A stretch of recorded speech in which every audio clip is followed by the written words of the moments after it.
Hello, everyone, and welcome back to episode 6 of Inspector Claim Talk with the preeminent home inspection attorney in the country, Mr. Joe Denneler. Joe, we're talking some cool stuff today. The client communication with inspectors, it's super important, isn't it? Yeah, it's extremely important. As you know, I teach this when I do my live courses, but the reality of the situation is home inspectors are professional communicators. And that communication really drives most of what you do for your client. And so it's very important. And we're going to cover some of the topics and the ways inspectors communicate and some of the things that happen during those communications at each stage of the engagement with the client. So what role does effective communication play in providing inspection services to clients? Well, as professional communicators, inspectors basically gather, visual cues and information at the inspection.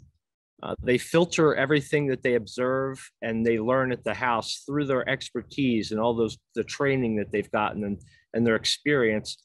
And after they do that and filter it through, then their job really is to communicate that information along with the inspector's opinions about the condition of the house or things that might need to be done.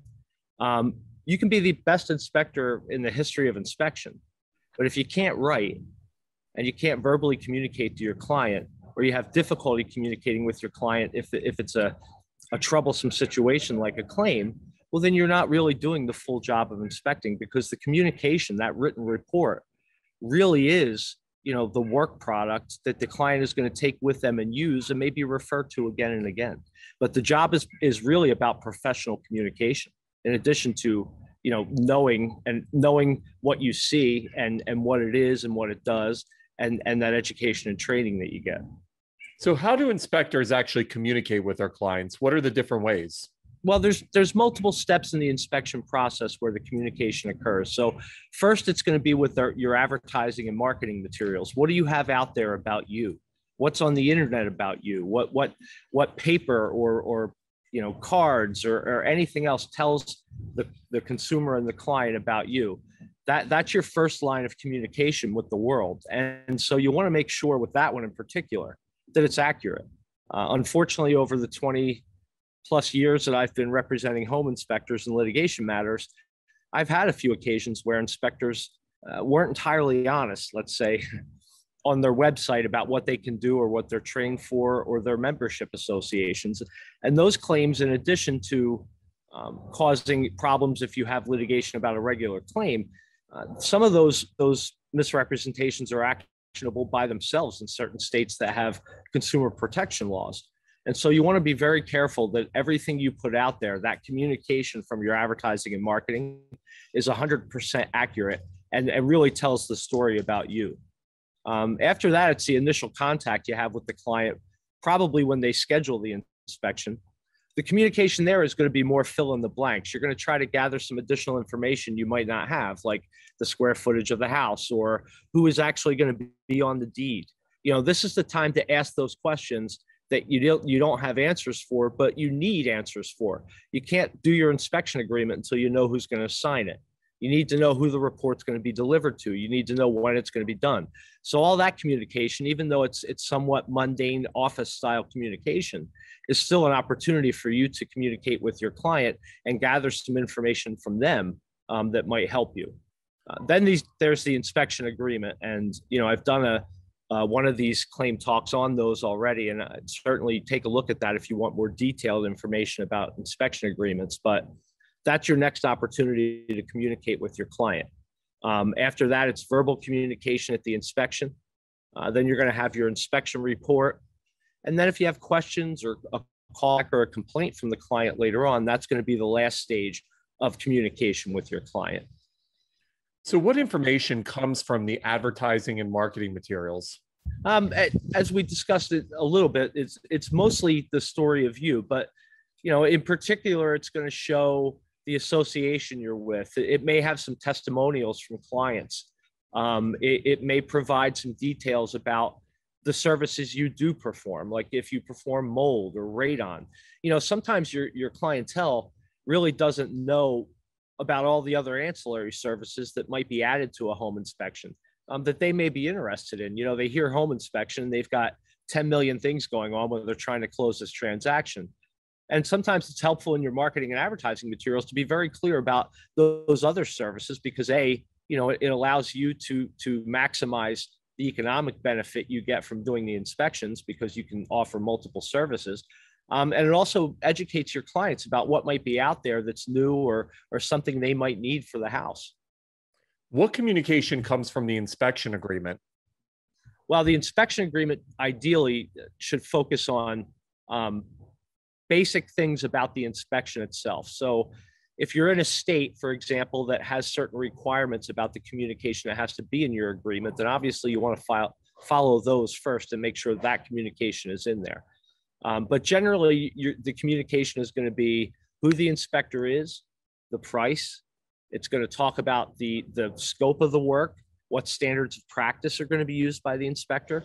Now in the internet age, it's not the same where people, you could tell them you're going to do an inspection according to the InterNACHI standards, and they would have to go, find a book or call somebody to try to get a hold of those. Now that stuff's very easily available online. Same with the state regulations. And so in your inspection agreement, now you can cite those, and your client can go out and take a look at them at their leisure. And in addition to the scope of work, and maybe the most important part is it's going to talk about the exclusions to that scope of work.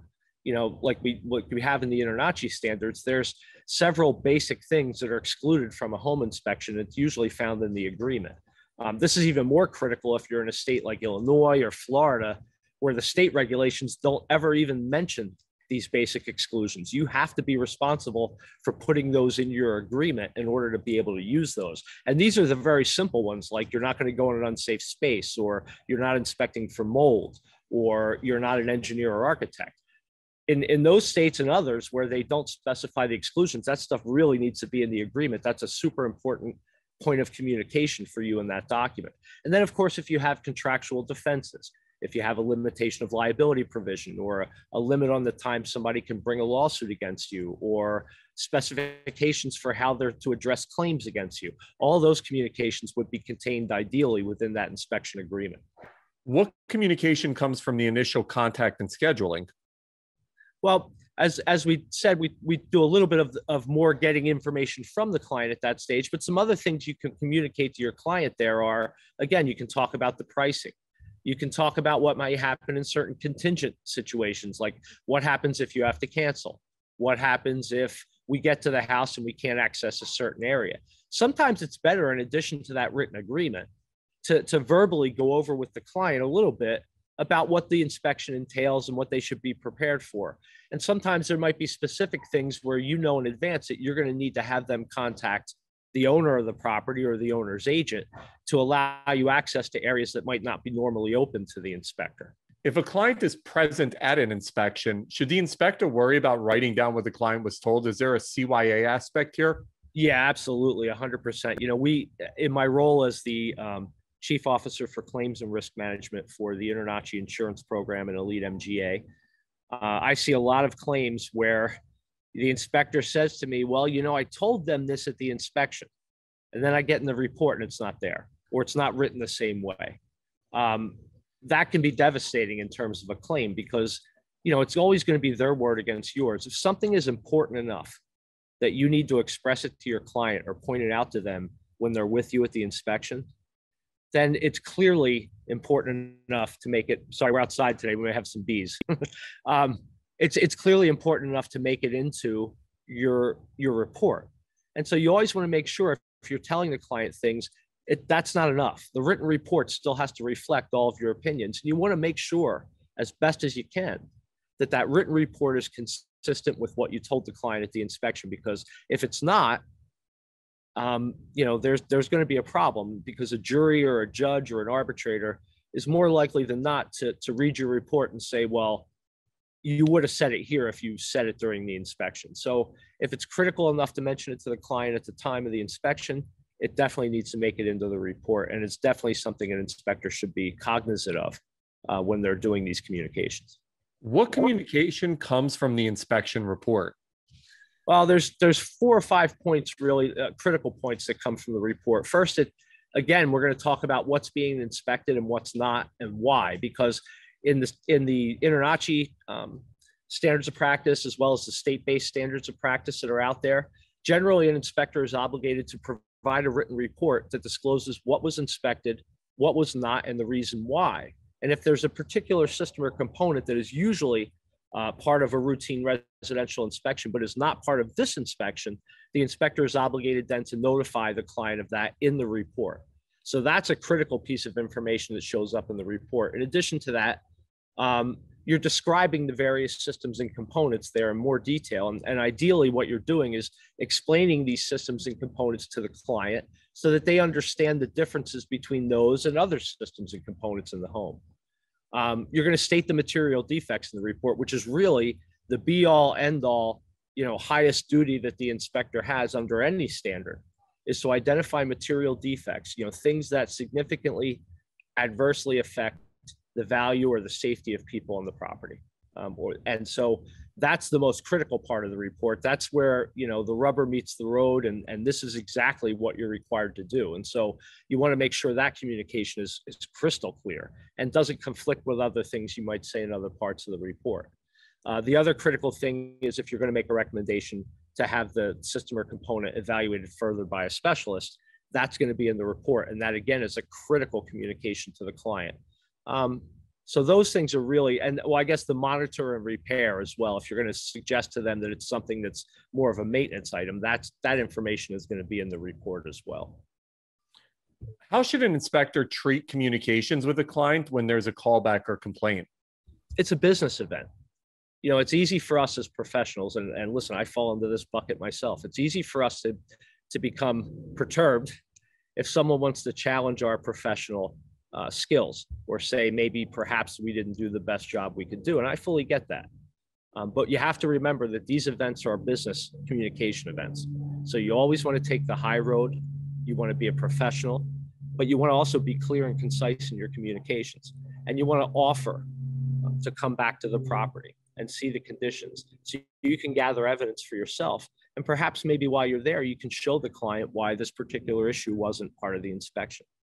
But that, again, is critical communication that you can do that might actually prevent something from escalating to a claim. And under most standards, you are required ethically to communicate with your client about their questions about the inspection. So it's, again, another very important piece of that overall communication package. Really great stuff, Joe. And let's all applaud Joe Denneler over here, because he was a trooper doing this outside flawlessly. No slip-ups. Battling the conditions. I love it, Joe. Really great stuff, man. Well, thank you very much again, as always. And of course, go Phillies. Let's beat the Houston Astros really bad, and let's win it in Philadelphia.